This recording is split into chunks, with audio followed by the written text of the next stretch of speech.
um grande senso de contribuição ao debate econômico que eu aceitei esse desafio. Os obstáculos e incertezas são grandes ainda hoje, mas naquela época era ainda maior.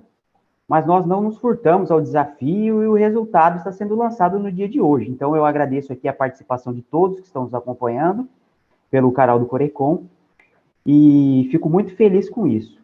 Então, eu gostaria de agradecer imensamente a cada um dos autores que estão em diferentes cidades pelo Brasil, por terem se dedicado e contribuído com essa obra, aos autores do prefácio, pós-fácio, a professora Eliane Araújo, o professor José Oreiro, que muito abrilhantaram essa obra. Também eu não poderia deixar de registrar aqui um agradecimento especial, em nome da professora Michele, a toda a equipe do Corecon Amazonas, a Stephanie e ao professor Daniel pelo apoio na organização desse lançamento. A pandemia do novo coronavírus transformou profundamente a sociedade numa velocidade absurda. Então, com a economia não foi diferente, rapidamente vários setores foram impossibilitados de operar, a inventividade e biossegurança nas relações se mostraram profundamente decisivas para a roda da economia continuar girando com biossegurança, e os impactos ocorreram de diversas formas, né? As ações de enfrentamento aos problemas sanitários e econômicos são os grandes diferenciais para o sucesso desses desafios. Então, nessa obra, Covid-19, impactos da pandemia na economia brasileira, você vai encontrar um rigoroso debate sobre os impactos econômicos da pandemia no Brasil. O livro possui 9 capítulos e abordamos temas como economia, saúde, análises socioeconômicas, macroeconômicas e regionais. Essa obra ela pode ser adquirida em vários marketplaces, por exemplo, na Amazon, também no site da editora Paco Editorial, loja virtual da editora Paco, também na livraria da Travessa, diversos outros marketplaces, né? O marketplace que é muito lembrado realmente é a Amazon, então você pode encontrar facilmente lá essa obra. E nesse lançamento, a gente vai ouvir um pouco a professora Eliane de Araújo sobre o prefácio, sua brilhante contribuição nessa obra. Depois, cada autor vai dizer um pouquinho sobre o seu capítulo para ativar o interesse de vocês que estão nos acompanhando e destacar ainda mais a importância desse livro. E, por fim, também teremos o pós-fácio. Alguns professores tiveram problemas na agenda, então gravaram alguns vídeos, enviaram um vídeo para participar desse lançamento. Então, se vocês observarem um vídeo, é porque o professor já enviou de antemão esse material. Então, agora eu gostaria de convidar a professora Eliane Araújo para a sua fala, e já agradeço imensamente a sua contribuição na obra e nesse lançamento, professora.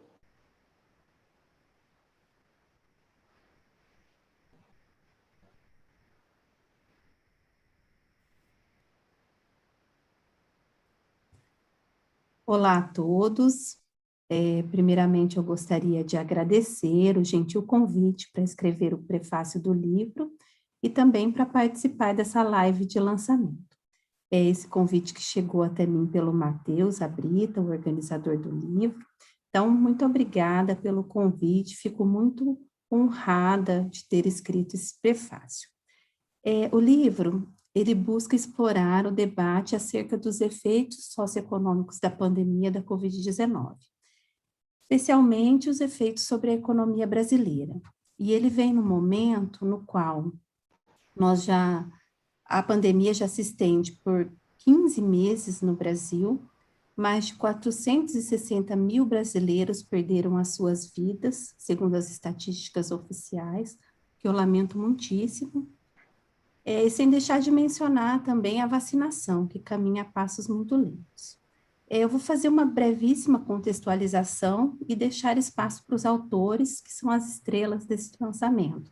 Aproveito para parabenizar a todos os autores, ao Matheus, que organizou esse livro com muita dedicação e esforço, e dizer que o trabalho de vocês está muito interessante, muito rico, e dá para ver a seriedade com a qual vocês conduziram essas pesquisas e a organização do livro. Parabéns a todos.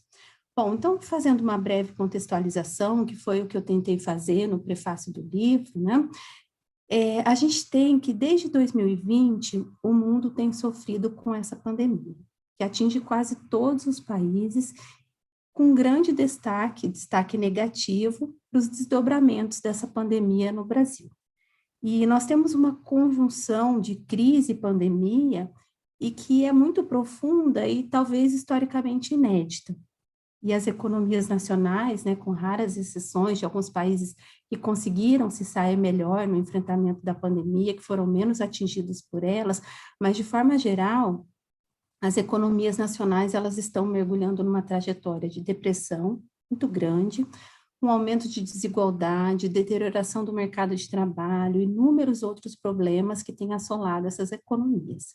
E quando a gente olha para o Brasil, né, acho que a gente pode dizer que o país nunca esteve tão despreparado para enfrentar os desafios desse momento de inflexão histórica, no caso da economia brasileira. E a economia que se deparou, essa economia, né, brasileira, todas as suas características, né, então a economia brasileira que se deparou com a crise da Covid-19, ela estava demasiadamente fragilizada. E eu destaco isso no prefácio, né, porque nos últimos anos a economia brasileira apostou em diversas reformas que, além de se configurarem numa certa rigidez institucional, porque elas não podem ser alteradas no curto e no médio prazo, elas também vêm cooperando para que a economia, de forma geral, para que a população brasileira tenha um aumento na sua vulnerabilidade. E destaque que os brasileiros, né, a situação da população brasileira já estava bastante fragilizada diante do desempenho que a economia vinha registrando nos últimos anos. Então, é uma situação conjuntural bastante debilitada e que a gente pode acrescentar também problemas estruturais ligados ao desempenho da indústria nacional, da inserção externa da economia brasileira e também das políticas de ciência, tecnologia, inovação. Então, não só em termos conjunturais, mas também em termos estruturais, a economia brasileira estava bastante debilitada para enfrentar a atual crise com essa proporção tão gigantesca que a gente está vendo, né? Então, quando a gente olha um pouco para a estrutura da economia, né, a gente pode perceber que há um grande descompasso entre as necessidades no campo da saúde, a base econômica ligada ao setor de saúde, e aquilo que a economia brasileira produz, os investimentos ligados a esse setor, o comércio de equipamentos e materiais ligados ao setor da saúde, que são fundamentais para o enfrentamento da pandemia, né? Então, a gente consegue observar esse descompasso entre as necessidades da economia e as demandas que essa pandemia tem exigido, né? E aí, nesse contexto, a gente pode destacar um tema muito importante, que eu venho trabalhando, que alguns autores mencionaram, né? Que é a ideia da desindustrialização da economia brasileira, e que ela aparece como uma importante causa desse descompasso entre as demandas e aquilo que a economia tem ofertado nesse sentido, né? Então, a ideia é que, além da desindustrialização, aquela indústria mais sofisticada, né, que também tem deixado muito a desejar nos últimos anos na economia brasileira, e tudo isso acaba reforçando a fragilidade da economia brasileira diante do enfrentamento dessa pandemia, né? Então, ao mesmo tempo que a gente observa, né, essa crise global de saúde pública e que ela tem evidenciado a necessidade de desenhos inteligentes, mais efetivos, né, de política industrial, de ciência, de tecnologia, tudo isso ligado ao setor da saúde, né, e a outros setores primordiais nesse momento, né. Então, a gente observa as necessidades, né, de desenhos mais inteligentes nessa área, e que também, né, não é uma abordagem só da economia, mas é uma abordagem multidisciplinar, multissetorial, e quando a gente olha para o livro, né, é isso que a gente encontra, uma abordagem multissetorial, uma abordagem multidisciplinar, a gente tem pesquisadores de diversas áreas, né, é bastante eclética a forma como o livro está distribuído. Então, nesse contexto, né, acho que o livro vem num momento muito positivo, né, e ele é capaz de contribuir para aprimorar essa capacidade da sociedade brasileira de se adaptar a potenciais ameaças futuras. Então, nesse contexto, né, todos estão de parabéns. Por outro lado, né, uma questão que eu não posso deixar de mencionar é que quando a gente olha para os retrocessos em curso nos últimos anos, né, as pioras nas condições fiscais devido à crise da Covid-19, as perspectivas para a economia brasileira, infelizmente, elas não são tão otimistas, né? Mas como a gente sempre precisa manter o otimismo, né? Se o mundo caminha para um novo normal pós-pandemia, é importante a gente ter em mente, pensar positivamente de que talvez essa seja uma oportunidade única, né, para reavaliar também os atuais paradigmas, né, que são aceitos para a economia brasileira de forma geral, e pensar no sentido de mudar, de evoluir sempre. Então, eu encerro por aqui a minha fala, eu desejo sucesso a todos com as apresentações dessa noite, e também muito sucesso com o livro, para todos os autores, para o organizador, parabéns a todos, é uma grande satisfação participar desse evento.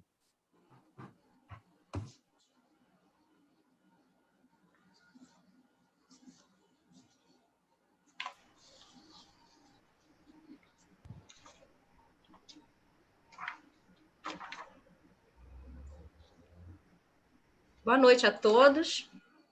Eu sou a professora Michele Lins Aracati Silva e vou apresentar o capítulo 1, que não é de minha autoria, mas eu fiz algumas anotações justamente para que a gente possa ter a ideia do que está sendo tratado no capítulo 1. Então, o capítulo 1 ele tem como título Economia versus Saúde, uma falsa dicotomia.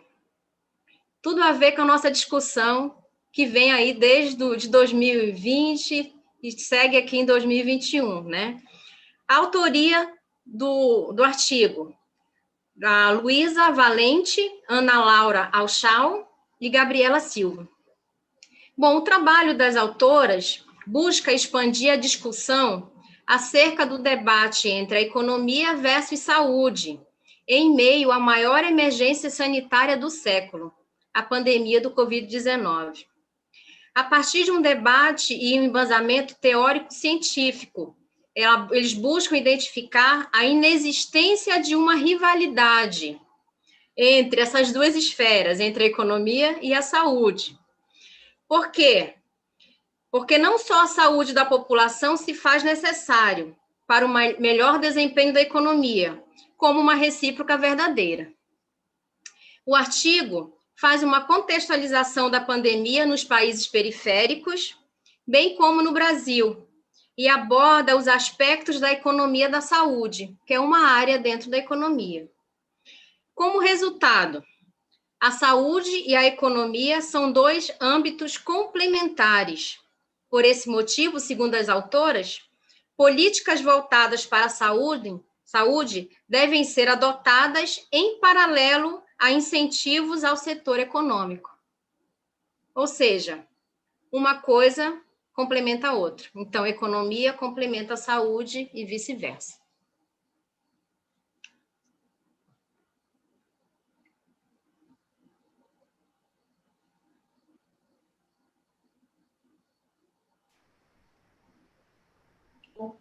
Perfeito, doutora Michele.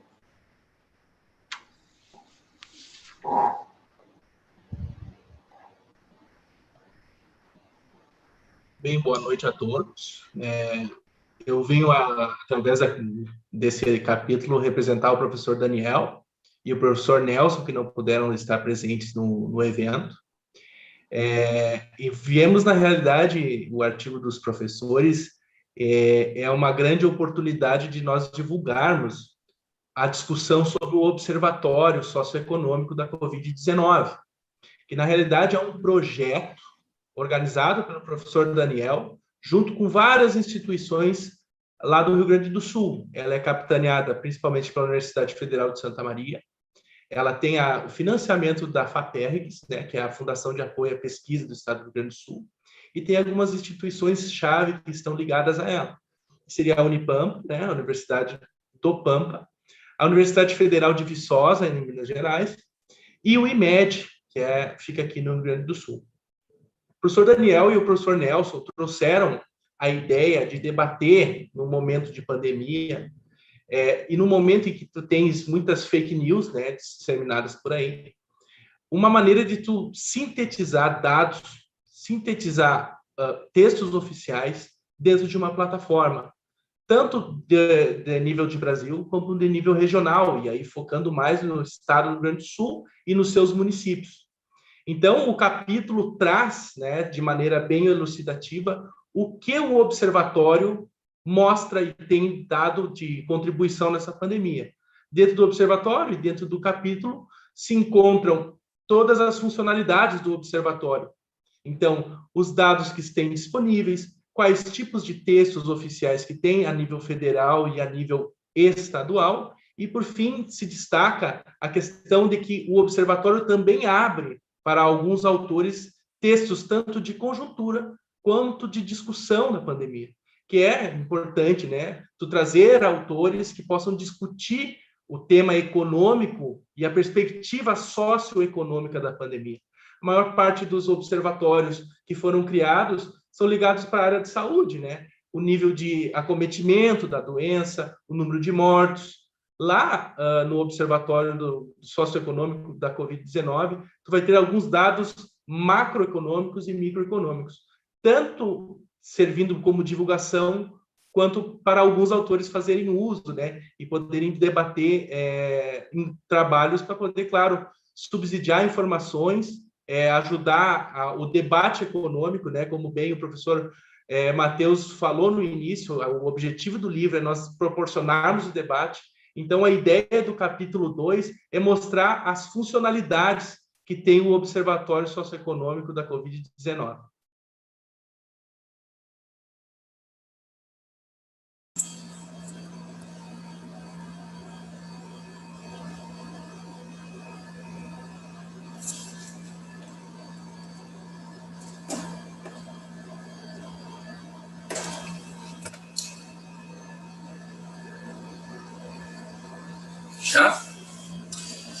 Boa noite, gente. Em primeiro lugar, gostaria de agradecer aqui o convite por estar participando junto com vocês nessa live de lançamento do nosso livro.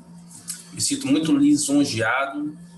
Eu sou o André Cutri Carvalho, sou conselheiro do Conselho Regional de Economia do Estado do Pará, Amapá, e professor pesquisador da Universidade Federal do Pará.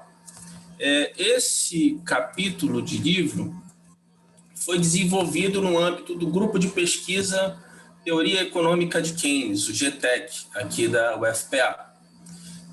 O título do nosso capítulo é Implicações do Coronavírus na Economia Brasileira, Diagnóstico Econômico e Estatístico em 2020.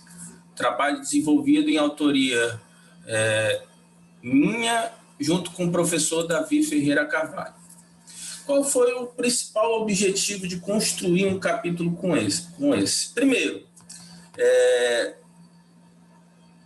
desmistificar certas ideias que foram construídas lá no início, sobretudo através de fake news, sobretudo através de falsas informações e principalmente desse negacionismo e pseudoliberalismo que a gente vê hoje em dia no nosso país. Então, no início, 26 de fevereiro de 2020, que é o que eu coloco, nós estamos colocando como marco inicial da disseminação em grandes proporções do coronavírus no nosso país, naquele momento, o Brasil recebeu o primeiro caso da doença. Então, não só o Brasil, mas a América Latina, de forma geral, ligou um alerta. Por quê? Porque existia uma possibilidade, bem pequena, mas uma possibilidade de você instaurar um gabinete de crise, fazer um processo de monitoramento, de identificação, de contatos de pessoas identificadas, enfim. E aí, o que nós vimos, o que a gente conseguiu observar? não só mês após mês, o coronavírus, a Covid-19, foi aumentando, como também isso causou um ponto de inflexão muito grande na economia brasileira. E esse ponto de inflexão é justamente o nascedouro de uma crise, de uma recessão, como nós estamos vendo. Mas também representou, em especial, o quê? O momento pelo qual nós tivemos o resgate aos ensinamentos básicos do mestre John Maynard Keynes. Isso porque a gente viu, nesse período, uma série de medidas contracíclicas, uma série de medidas através de políticas fiscais, colocando o papel do Estado, resgatando o princípio da demanda efetiva e buscando, de alguma forma, oferecer não só um processo, uma tentativa de retorno dos investimentos, uma possibilidade de recuperação da economia, mas fundamentalmente o quê? Um colchão de proteção social aos mais necessitados, às pessoas mais humildes. Isso veio de forma clara com o auxílio emergencial. Então, o que a gente percebeu ao final desse capítulo? Que apesar do déficit público, do aumento do déficit público no processo de recuperação pós-coronavírus, que não aconteceu muito em decorrência das práticas negacionistas do governo Jair Bolsonaro e do seu ministro Paulo Guedes, existem amplas possibilidades da gente resgatar aquilo que é tratado na Constituição de 1988, que é o estado de bem-estar social, fundamentalmente recuperando o Estado, recuperando o papel que o Estado exerce na nossa economia. Então, para finalizar, a gente percebe que em tempos de crise não tem como negar que nós todos somos um pouco sim keynesianos. E, acima de tudo, esse capítulo foi construído com uma forma também de prestar o devido respeito aos brasileiros que foram acometidos pelo coronavírus, os brasileiros que sobreviveram e principalmente aqueles que tiveram suas vidas perdidas pela pandemia, sobretudo pelo discurso negacionista, reacionário e pseudo-liberal que a gente tem visto por grande parte do nosso país. Agradeço novamente aqui o convite e espero encontrar vocês em outro momento, já num processo pós-coronavírus.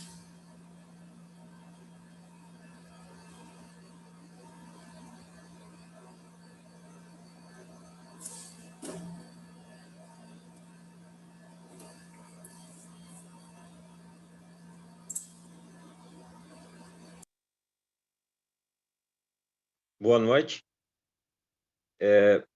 Boa noite a todos. Eu sou o professor Christian Veloso Kuhn,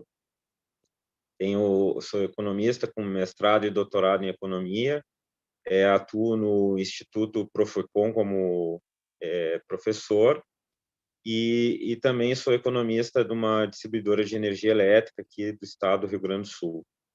Eu sou autor, então, desse capítulo 4, em que eu analiso a década de 2011 a 2020, mostrando que essa década foi a pior década da nossa história desde 1900, em que nós tivemos pela primeira vez um crescimento médio anual do PIB abaixo de 1%, né? Então, ligeiramente acima de zero, inclusive. Então, foi uma queda, um ritmo muito fraco, né, da nossa economia nessa década. E para demonstrar como foi essa involução da economia brasileira durante esse período, eu separo em divido, né, a década em 4 períodos, né, os 3 primeiros triênios, de 2011 a 2013, 2014 a 2016 e 2017 a 2019, e também deixo separado o ano 2020 por ser um ano bastante atípico. Demonstra, então, que no período de 2011 a 2013, que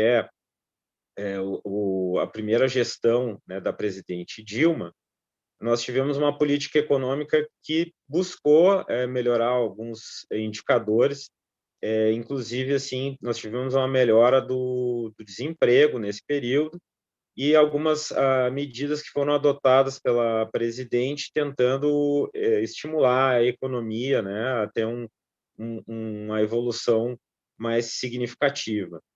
Mas, já no segundo triênio, né, que pega o final da gestão da presidente Dilma e o início, né, da sua segunda gestão, nós temos, então, uma recessão forte, né, principalmente uma queda brusca do PIB nos anos 2015 e 2016, e que há uma mudança na condução da política econômica, principalmente a partir de 2015, com medidas mais contracionistas, principalmente aí de ordem fiscal. Então, isso faz com que, ainda com outros atores que todos nós já conhecemos, o impacto da Lava Jato, uma crise política que se instaura, inclusive quando abre o processo de impeachment, a gente tem um arrefecimento aí do ritmo da economia brasileira durante esse período, e acaba culminando com a deposição da presidente e a assunção, então, do seu vice, né, Michel Temer, que em 2016 já inicia também outra condução de política econômica, que vai ser mais forte no terceiro triênio, né, analisado, que é de 2017 a 2019, começam a promover algumas reformas estruturais. Então, uma delas inicia em 2016 mesmo, que é o teto dos gastos, e depois temos a reforma trabalhista e outras medidas que têm também um pouco estímulo ao crescimento da economia.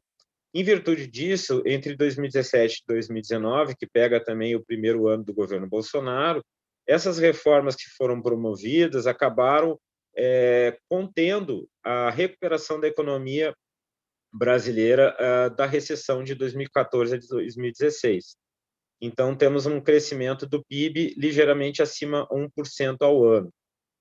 E, finalmente, em 2020, com o governo Bolsonaro, nós temos aí a incidência da pandemia, e que, nesse período, como bem o professor falou, né, a professora André, do capítulo anterior, né, se promoveu medidas contracíclicas, buscando mitigar os efeitos da pandemia, mas, como todos nós sabemos também, né, havia uma restrição no uso de algumas medidas. Por exemplo, a gente não tem um crescimento dos investimentos, que também faria parte de uma política contracíclica, fica muito restrito às medidas como o auxílio emergencial, que também é contido, né?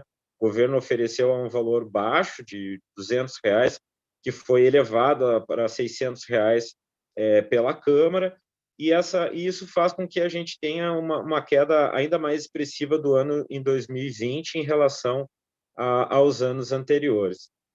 E, por último, então, depois eu faço considerações finais analisando como foi o desempenho da década de 2011 a 2020 como um todo. Muito obrigado. Obrigado, Cristian.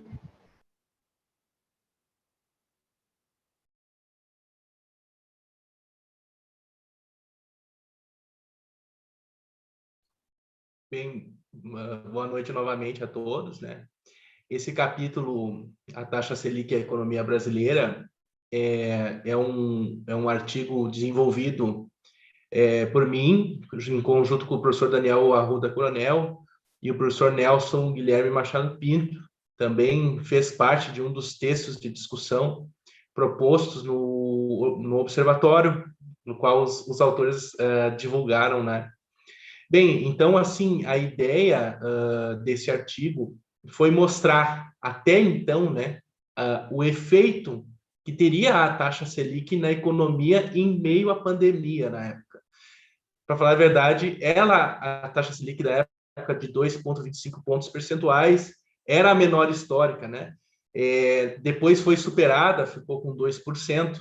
Então, foi uma fotografia do momento, e a nossa ideia para aquele momento era pegar bem os efeitos do que o governo iria fazer em momento de pandemia. Então, ele tem, o capítulo tem essa ideia de tentar, mais ou menos, entender o que o governo estava esperando com essa baixa grande da Selic.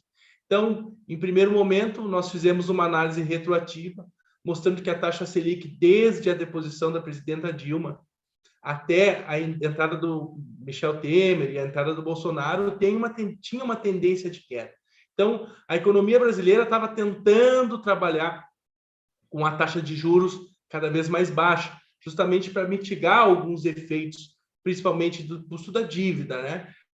Essa baixa do PIB que o professor anterior falou, né? Que a década mostrava um PIB menos significativo. Então, a ideia dos governos com as medidas era, a princípio, diminuir essa dívida em relação com o PIB. Então, nós tentamos olhar então o horizonte da taxa Selic sob esse aspecto em primeiro momento.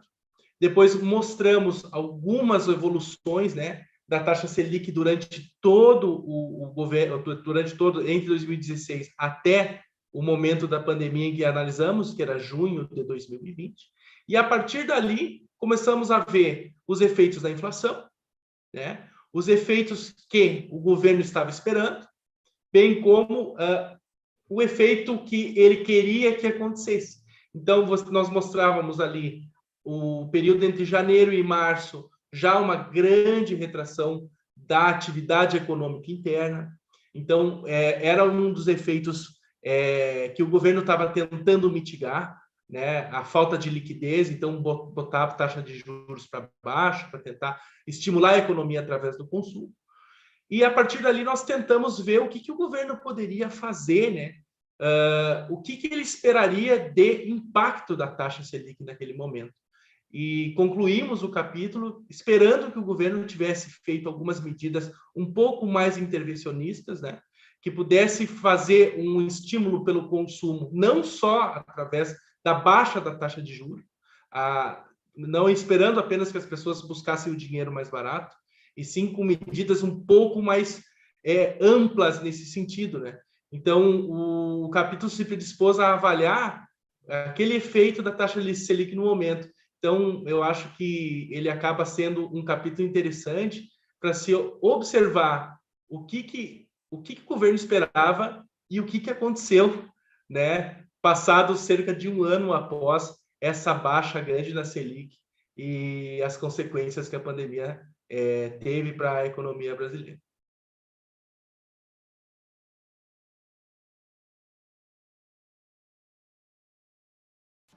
Obrigado, Bruno.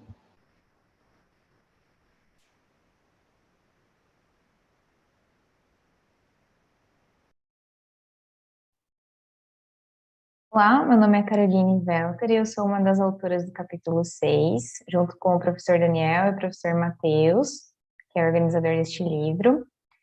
E neste capítulo a gente apresenta o caso do estado do Mato Grosso do Sul, que por meio de um levantamento primário, junto com os empresários daqui do estado, fez que a gente permitisse estimar alguns efeitos das principais paralisações, os principais lockdowns, promovidas pela política de contenção da doença logo no início de 2020, e também os efeitos que essas paralisações tiveram sobre o emprego, sobre a geração de renda e produto, principalmente em relação ao faturamento dessas próprias empresas, né, que estavam, de certa forma, até falindo.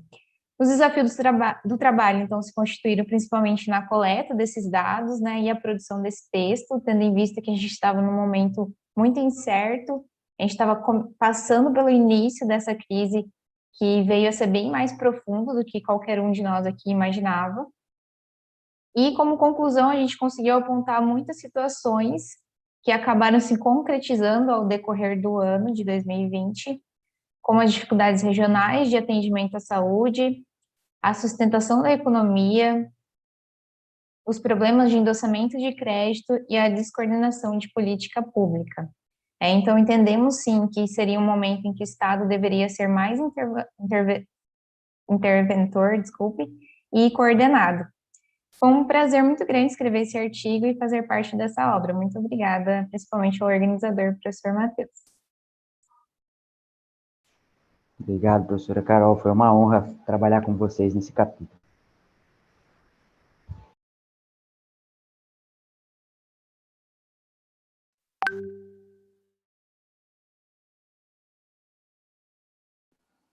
Boa noite novamente. Eu sou a professora Michele Lins Aracati Silva e eu, juntamente com o economista Leonardo Marcelo dos Reis Braulio Pinto, escrevemos o capítulo 7. Então, o capítulo 7, especificamente, ele fala sobre a situação do estado do Amazonas em meio à pandemia do Covid-19. Então, ele tem como título Vulnerabilidades socioeconômicas do estado do Amazonas agravadas pela pandemia do Covid-19.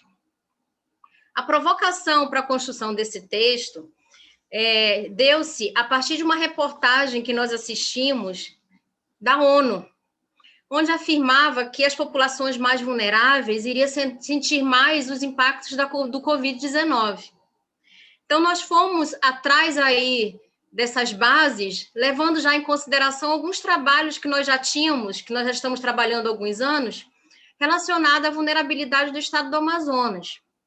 Então, nós buscamos aliar um pouco essa questão das variáveis que foram analisadas e a situação da emergência sanitária. Especificamente em relação a esse texto, nós analisamos a primeira onda do Covid-19, tá? Então, nós buscamos aí observar principalmente as seguintes variáveis: IVS, IDHM, índice de Gini, pobreza, extrema pobreza, renda per capita, concentração de renda, taxa de desocupação, informalidade, dentre outras variáveis socioeconômicas. Como resultado, né? Aí a provocação, sim, os indicadores de vulnerabilidade socioeconômicas e infraestruturais referentes ao estado do Amazonas, como saneamento básico, leitos hospitalares, capital humano ligado aí à saúde, e a empregabilidade, ou seja, o índice de desemprego excessivamente alto que nós temos no estado do Amazonas, contribuíram para que as taxas irrisórias de isolamento social se apresentassem, uma vez que estas taxas elas configuram como freio para a pandemia, propagando aí o vírus, né? Dando início aí o que vocês viram, que foi o colapso do sistema de saúde, bem como a falta de capital humano, e até chegamos a ver aí falta de caixões para poder, né, enterrar as vítimas do Covid-19. A parte 2 desse trabalho, né, vai ser apresentado no Congresso da SOBE, onde nós já vamos analisar a segunda onda do Covid-19, que ocorreu entre os meses de dezembro, janeiro e fevereiro no Amazonas. Então, esse trabalho ele já tem uma continuidade e vai ser apresentado no Congresso da SOBE. Obrigada. Obrigado, professora Michele.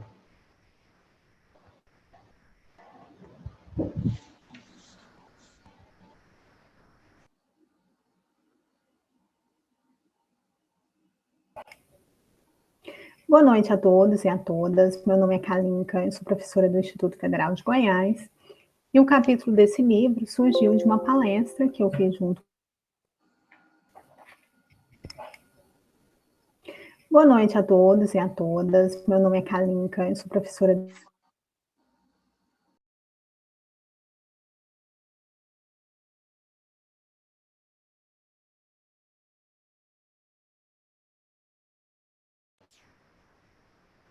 A professora Kalinka nos enviou um vídeo sobre o capítulo dela. Está dando algum probleminha técnico, mas já já a gente consegue resolver. Então, vocês podem observar, quem está nos acompanhando aí no lançamento do livro.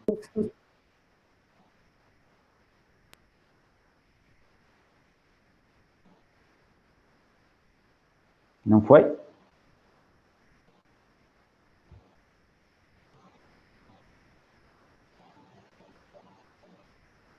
Bom, então vocês podem observar pelas falas até agora que talvez o início da minha fala ficou um pouco cortada, não sei se chegou bem para todos, mas então foi um desafio muito grande quando eu recebi o convite para organizar esse livro, e eu tenho certeza que todos os pesquisadores e professores aqui também, porque era um momento que a gente estava muito, né, muito abalado com os desafios, mas a gente não se furtou esse debate. Então, vocês podem observar que a professora Eliane destaca muito bem a questão da desindustrialização, então isso ficou muito claro nessa crise da pandemia, como a desindustrialização, né, até uma reprimarização das nossas exportações, afetou nessa crise. Então, com certeza vai ter uma discussão mundial agora, já está tendo essa discussão mundial, da vulnerabilidade industrial, porque da noite para o dia, os países todos se viram dependentes de alguns países,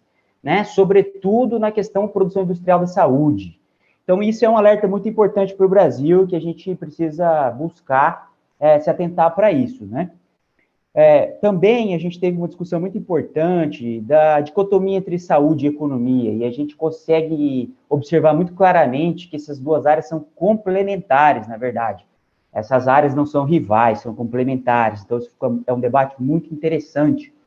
Depois a gente tem outras discussões muito importantes nesse livro, né, como, por exemplo, o Observatório Socioeconômico da Covid-19, ou seja, você analisar dados, estatísticas concretas para tomada de decisão. Então, é fundamental essas iniciativas, sobretudo observando também os dados regionais, para tomar uma decisão com uma melhor coordenação, né?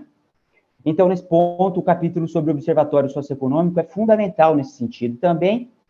Aí, o capítulo sobre o diagnóstico estatístico, que também traz muito claramente, com base nesses indicadores, toda essa questão da década,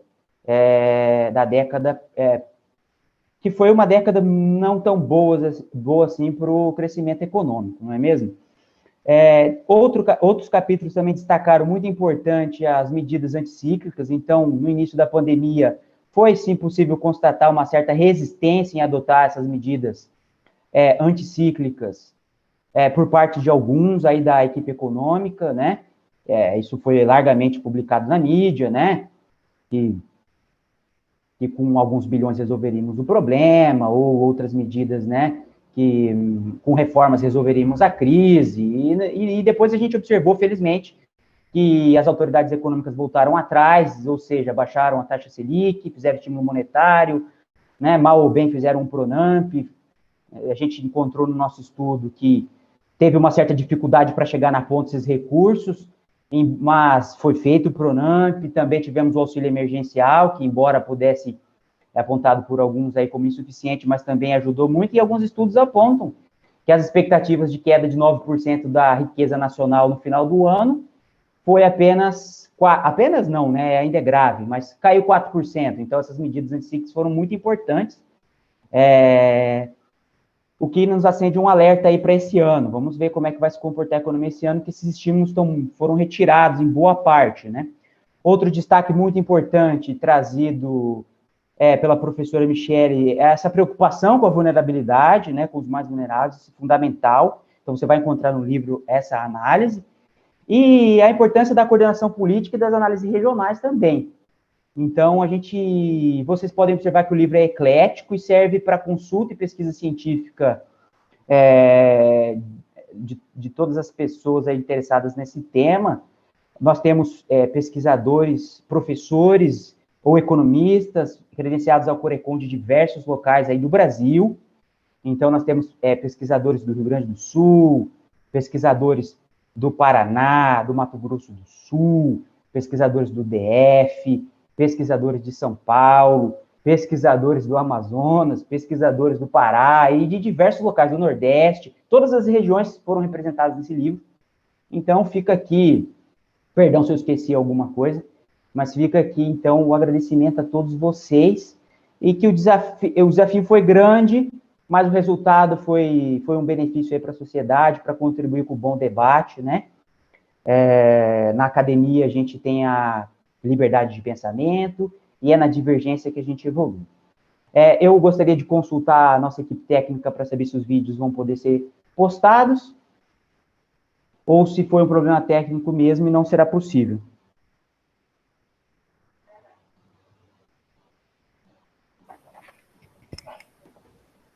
Boa noite a todos e a todas. Meu nome é Kalinka, eu sou professora do Instituto Federal de Goiás. E o capítulo desse livro surgiu de uma palestra que eu fiz junto com os meus alunos, na tentativa de entender, né, os primeiros movimentos quando foi decretada a pandemia do Covid-19 em março de 2020. O que eu analiso nesse livro, no capítulo do livro, é que a globalização foi colocada em xeque devido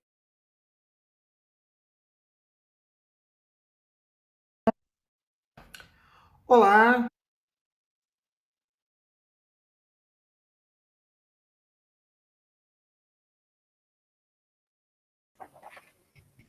dificultando, né, a produção interna dos países devido à grande dependência da produção dessas cadeias produtivas de valores globais. Colocou dificuldade para os vários países, inclusive os países ricos, e isso coloca um desafio para todas as economias do mundo de como solucionar, né, essa questão do vírus e como solucionar essa questão desses fluxos, né, de comércio internacional que tornam-se dificultados pela pandemia do Covid-19. Nesse sentido, a gente caminha para a discussão, né, que os desafios colocados para as economias globais estão no fortalecimento da cooperação internacional, tanto em fluxos de comércio, transferência de pessoas e transferências e ações humanitárias. A questão da vacina é uma questão bastante importante, que a gente já coloca no capítulo, que ela tem que ser um bem comum internacional, na medida que a gente só vai resolver a pandemia quando a maioria das pessoas do mundo estiverem vacinadas. Foi isso. É um prazer estar com vocês nesta noite. Uma boa noite.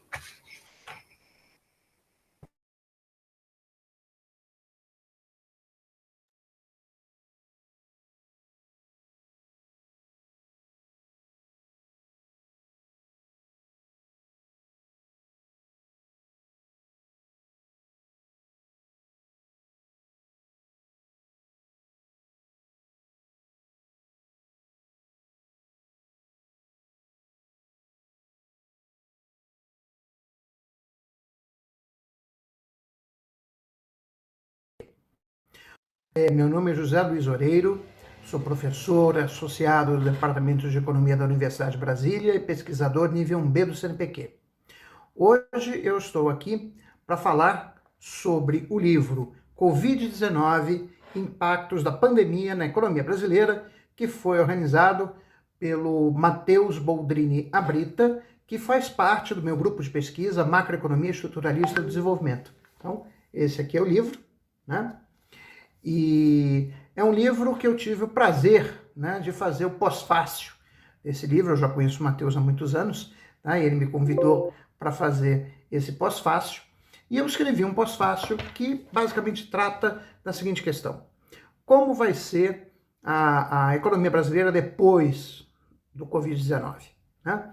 Quer dizer, antes da pandemia, né, do Covid-19, a economia brasileira estava apresentando uma taxa de crescimento muito baixa, né? Em torno de 1,3% entre 2017 e 2019. Isso depois de ter saído da maior recessão, né, da sua história desde o início dos anos 80. Né? Então, assim, a economia brasileira, quando entra na pandemia do Covid-19, ela ainda não havia se recuperado das perdas de renda e de emprego ocorridas na crise de 2014 e 2016. Né? E a crise da Covid-19 ela acentua ainda mais a queda do produto.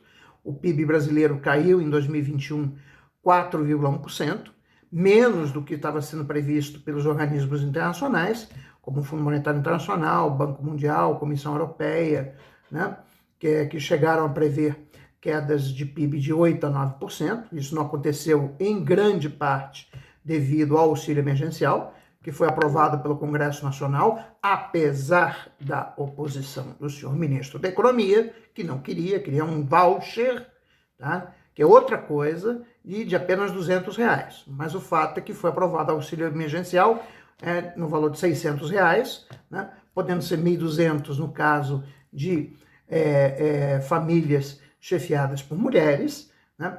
Isso por 3 meses, depois foi prorrogado por mais 2 meses e depois o auxílio foi reduzido para R$300, mas até o dia 31 de dezembro de 2020. Quer dizer, graças a essa fantástica operação de salvamento de pessoas, né? Talvez tenha sido a maior operação de resgate, né, de pessoas na história, né, do mundo, né? O Brasil conseguiu ter uma queda não catastrófica do nível de atividade econômica. Não. A questão que se coloca é, e agora? Quer dizer, nós estamos, neste momento que eu falo, estamos em maio, já no final de maio de 2021, os números da Covid, infelizmente, pioraram, tá?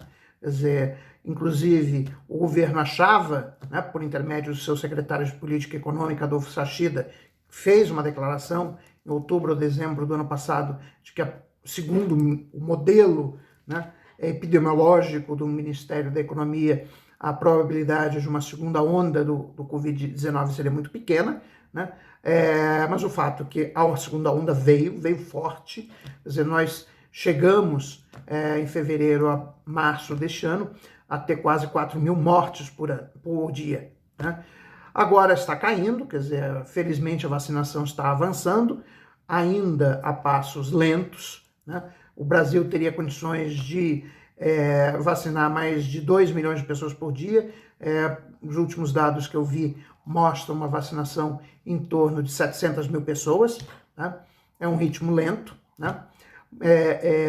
E o fato é que, então, a pandemia vai continuar ainda por vários meses, ou seja, nós não vamos conseguir vacinar uma parte significativa da população brasileira até setembro deste ano, né? Portanto, novas medidas de distanciamento social provavelmente serão adotadas, o que vai ter impacto sobre o nível de atividade, né? De tal maneira que o crescimento, a minha expectativa de crescimento para 2021 é muito pequena. Quer dizer, mas aqui a gente tem que fazer um esclarecimento. Como o crescimento, a economia caiu 4,1% em 2020, simplesmente pelo efeito de carregamento estatístico, ela pode crescer 3,6% em 2021, mesmo que ao longo de todo o ano de 2021 a economia fique estagnada. É o efeito de carregamento estatístico, né? Então, qualquer número abaixo de 3,6%, na prática significa que a atividade econômica recuou ao longo de 2021, né? Bom, e aí, o que vai acontecer com a economia brasileira? Bom, isso vai depender, em grande medida, da evolução da pandemia, né? Mas também das medidas econômicas do governo. Quer dizer, o governo vem insistindo com a agenda de austeridade, né? Agora o Banco Central resolveu elevar a taxa de juros, né? Que estava em 2% ao ano, agora já está em 3,5%, né? Alguns diriam, não, mas foi por causa da inflação. A inflação, essa aceleração que ocorreu no IPCA nos últimos meses, foi basicamente devido a um choque de oferta. O preço das commodities agrícolas e também das commodities metálicas aumentou no mercado internacional devido ao forte crescimento da China, né?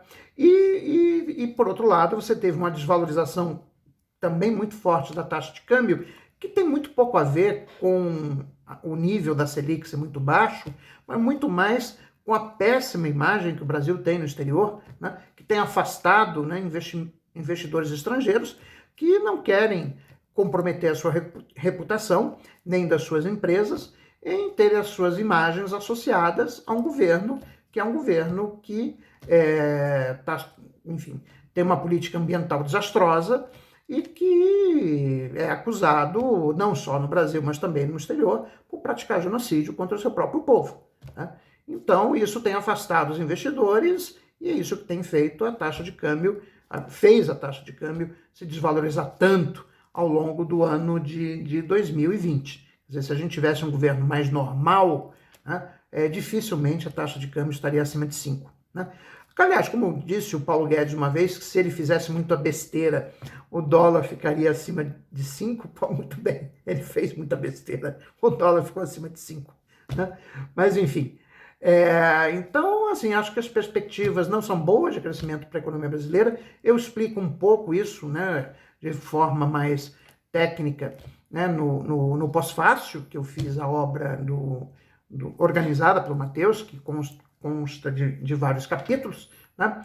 E, enfim, eu convido o leitor e a leitora, né, interessados no assunto, a saborear, né, esse livro, que certamente vai ser uma experiência muito útil, né, tanto para alunos, como para professores, como para o público em geral. É isso. Matheus, boa sorte no lançamento do livro. Eu, infelizmente, como te disse, não vou poder estar online com vocês no lançamento. Estou gravando um vídeo antecipadamente, né? Mas desejo sucesso para você e todos os demais autores de capítulos, né? E que este livro seja o primeiro de muitos. Tá? Boa noite a todas e todos. Bom, vocês puderam observar que o tema é plural, o tema é complexo, né? A economia brasileira foi impactada de diversas formas pela pandemia, e então eu gostaria de reforçar novamente, quem está acompanhando o nosso lançamento, que o livro está à venda na Amazon, está à venda na Livraria Travessa, está à venda no site da editora Paco, e o link consta lá no comentário do YouTube também, né? No mais, eu gostaria imensamente de agradecer novamente cada um dos autores que estão em diferentes cidades do Brasil, por terem se dedicado e contribuído com essa obra, né? Aos autores do prefácio e do pós-fácio, o professor Eliane e o professor Oreiro, que muito abrilhantaram os debates. Também aqui registro novamente um agradecimento especial para a professora Michele, toda a equipe do Corecon Amazonas, a Stephanie e o professor Daniel, pelo apoio na organização desse lançamento. Então, no mais, eu gostaria de convidar todo mundo para ler esse livro. Eu abro a palavra aqui para os agradecimentos dos meus colegas, se alguém quiser fazer uma palavra final. Não sei se alguém gostaria de fazer um comentário. Eu gostaria. Perfeito. Primeiro, gostaria de agradecer não só ao Corecon Amazonas, mas ao Conselho Federal de Economia, que também nos ajudou na divulgação do trabalho, e dizer que foi uma grande surpresa encontrar tantos trabalhos de tantas regiões do Brasil, e até falei isso para o Matheus, você conseguiu uma proeza, você juntou no único livro trabalhos de várias regiões brasileiras, de economistas que já são consagrados aí no mercado, e trabalhos que a gente pudesse observar, por exemplo, como é que cada região se comportou em meio à pandemia. Então, assim, é um livro muito interessante. Acredito que essa discussão a gente vai levar aí por algum tempo ainda, porque nós ainda estamos na pandemia. E deixo aí também o meu agradecimento aos alunos, aos colegas, aos conselheiros do Conselho Regional de Economia. Agradeço aí na pessoa do nosso presidente, Martim Azevedo, por nos dar a oportunidade de utilizar o canal do Corecon para fazer esse lançamento de livro. Então, no mais, muito obrigada a todos. Obrigado, professora Michele. A gente que agradece demais a sua participação, a sua contribuição e de todos que você agradeceu. Alguém gostaria de fazer mais um comentário final?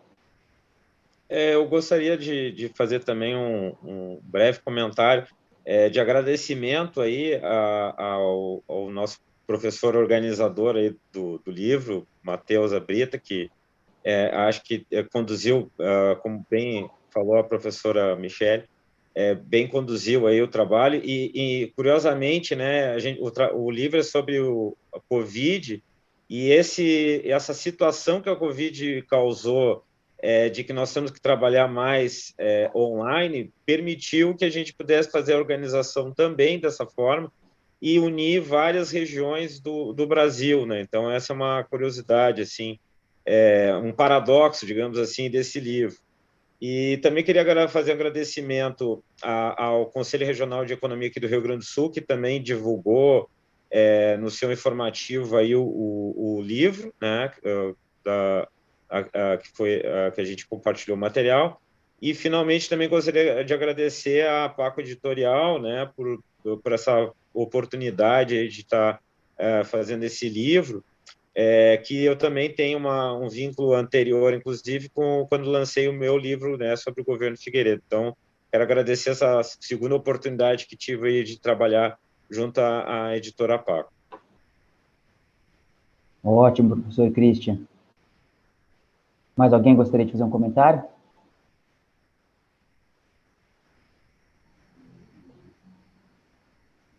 Bom.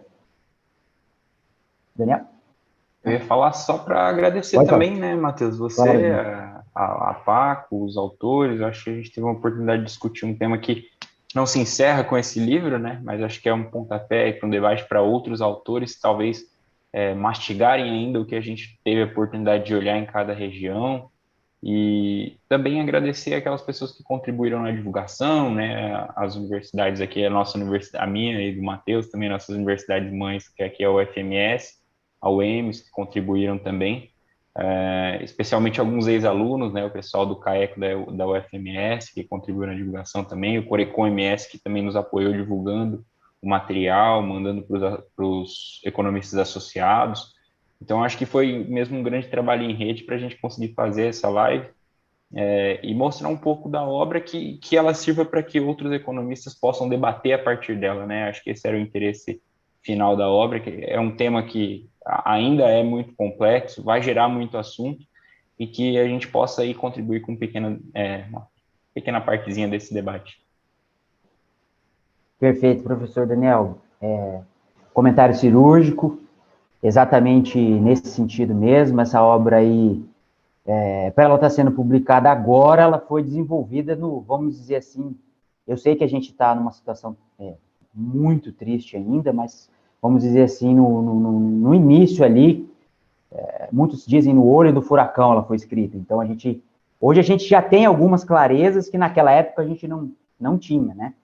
Então, fica aqui o meu profundo agradecimento a cada um de vocês por ter aceitado esse desafio, ter se atirado nessa pesquisa, nessa publicação, nessa escrita, nesse momento tão desafiador, no qual foi o período que vocês escreveram, não é mesmo? Então, gostaria aqui de registrar mais uma vez o agradecimento. Se ninguém tem mais nenhuma palavra a comentar final, gostaria de agradecer e encerrar essa live com o meu muito obrigado a todos. Até uma próxima, espero que presencialmente. O mundo virtual é ótimo por ter juntado várias pessoas aí, vários economistas de todas as regiões do Brasil, mas eu espero que na próxima vez a gente se reúna presencialmente.